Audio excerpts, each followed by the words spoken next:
Il est écrit dans le livre de Matthieu que ne jugez point, afin que vous ne soyez point jugés. Car on vous jugera des jugements dont vous jugez, et l'on vous mesurera avec la mesure dont vous mesurez. Écoute mon frère, écoute ma sœur. Lorsque tu juges ton ami, sache que toi aussi, tu seras jugé de la même façon. Lorsque tu qualifies mal ton ami, sache que toi aussi, tu seras qualifié de la même façon.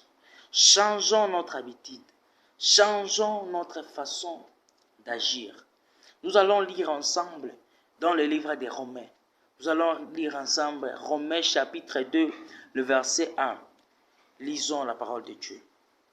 La parole dit: ô homme, qui que tu sois, toi qui juges, tu es donc inexcusable.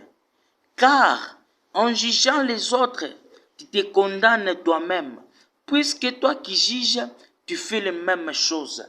Écoute mon frère, la Bible est bien claire. On dit qui que tu sois, tu es donc inexcusable. Donc, qui que tu sois apôtre, que tu sois évangéliste, que tu sois prophète, que tu sois pasteur ou quoi, lorsque tu juges ton ami, tu es inexcusable. Pourquoi inexcusable? Car les mêmes choses que tu juges chez les autres, c'est les mêmes choses que tu fais. C'est les mêmes choses que tu affiches aussi. Arrête de juger ton ami.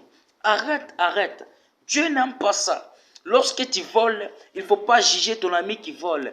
Lorsque tu as tué, il ne faut pas juger ton ami qui tue. Car tu es aussi mesuré de même mesure que lui. Et tu seras aussi condamné de même condamnation que lui. Arrêtons de juger les autres. Arrêtons de juger les autres. Le jugement appartient à Dieu.